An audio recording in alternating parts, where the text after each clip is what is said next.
झूठ बोल रहे हैं पीएम मोदी, राहुल का बड़ा आरोप। चीन की सेना लद्दाख में घुसी, सरकार ने दी गलत जानकारी। लद्दाख के लोगों को पूछो तो पता चल जाएगी पूरी सच्चाई। कांग्रेस नेता राहुल गांधी ने लद्दाख में बड़ा बयान दिया है। उन्होंने कहा, लद्दाख के लोगों ने मुझे बताया है कि यहाँ चीन की सेना घुसी है। इनकी जो चरगाह भूमि होती थी वहाँ अब नहीं जा पा रहे हैं। लद्दाख में सब यही कह रहे हैं। प्रधानमंत्री ने ये कहा है कि एक इंच जमीन नहीं गई, लेकिन वो सच नहीं है। आप यहाँ किसी से पूछ लीजिए, वो आपको बता देगा। राहुल गांधी ने कहा कि सरकार और प्रधानमंत्री चीन को लेकर एक शब्द बोलने को तैयार नहीं है।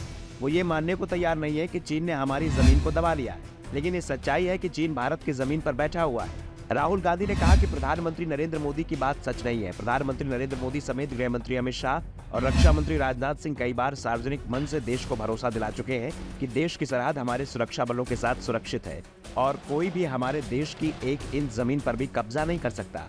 राहुल ने कहा कि हमारे सुरक्षा बल बहादुर हैं, वो हर टारगेट को सफलतापूर्वक हासिल करते हैं, लेकिन सवाल इस समय देश के नेतृत्व पर है, जो मजबूती से फैसला नहीं ले पा रहा है। 20-20 इकट्ठी छींकें आना शुरू हो जाती है, नाक में चिंग और रनिंग नोज, गले में रेशा गिरते रहना। एलर्जी रक्षक अवले का आधा चम्मच सुबह शाम गर्म पानी के साथ लें। कुछ ही दिनों में आपकी प्रॉब्लम ठीक होने लगेगी। इस प्रोडक्ट को ऑर्डर करने के लिए गूगल पर टाइप करें allergyrakshak.com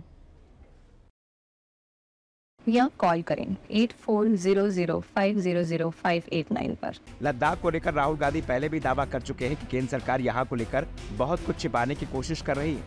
प्रधानमंत्री तो चीन को लेकर कुछ भी बोलने को तैयार ही नहीं होते हैं। चीन लाल आंखें दिखा रहा है, लेकिन हमारी सरकार उसका सामना नहीं कर पा रही है। राहुल गांधी ने कहा कि लद्दाख के लोगों की बहुत सारी शिकायतें हैं, वे उस दर्जे से खुश नहीं हैं जो उन्हें दिया गया है। वो प्रतिनिधित्व चाहते हैं और बेरोजगारी की समस्या है। लोग कह रहे हैं कि राज्य को नौकरशाही से नहीं बल्कि जनता की आवाज से चलना चाहिए। लद्दाख पहुंचे राहुल गांधी ने कहा कि वो भारत जोड़ो यात्रा के समय ही लद्दाख जाना चाहते थे, लेकिन लॉजिस्टिक कारणों से वहां नहीं जा पाए। तब उन्होंने सोचा था कि लद्दाख का टूर विस्तार से किया जाएगा। राहुल ने कहा, मैं ले गया था और पैंगोंग के बाद अब नुब्रा जा रहा हूँ, इसके बाद करगिल भी जाऊंगा। वो यहाँ इस बात को सुनने आए हैं जो जनता के दिल में है। इससे पहले पैंगोंग जाते हुए राहुल ने कहा था कि पैंगोंग के बारे में मेरे पिता कहा करते थे कि ये दुनिया की सबसे खूबसूरत जगहों में से एक है। शनिवार सुबह राहुल राइडर लुक में पैंगोंग त्सो लेक के लिए रवाना हुए थे। राहुल के इस एडवेंचर के फोटो और वीडियो सोशल मीडिया पर वायरल हो गए थे। इस दौरान राहुल KTM बाइक और स्पोर्ट्स हेलमेट में लद्दाख की सड़कों पर बाइक चलाते नजर आए थे। राहुल गांधी ने इंस्टाग्राम पर भी अपनी फोटो शेयर की थी।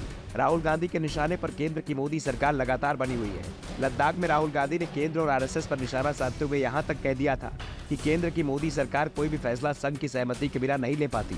सरकार में संघ के लोग हैं, RSS के लोग केंद्र के मंत्रालयों में फैसले ले रहे हैं और संघ के कहने पर ही केंद्र की पूरी सरकार चल रही है। केंद्रीय मंत्रियों को अपने मंत्रालयों के फैसले RSS के लोगों के साथ मिलकर लेने पड़ते हैं। वैसे राहुल गांधी के इस बयान को लेकर केंद्रीय मंत्री नितिन गडकरी की सफाई आई है। नितिन गडकरी नागपुर से सांसद और नागपुर में ही RSS का मुख्यालय भी है और उन्हें संघ का करीबी माना जाता है। गडकरी खुद को संघ का स्वयं सेवक भी कहते हैं। ऐसे में उन्होंने राहुल के बयान पर सफाई देते हुए कहा कि सरकार के काम में संघ कभी भी हस्तक्षेप नहीं करता। ऐसे में राहुल गांधी के बयान को सिर्फ राजनीतिक बयानबाजी ही मानी जा सकती है। इसमें किसी भी तरह की कोई सच्चाई नहीं है। Bureau report, the Navdarpan news.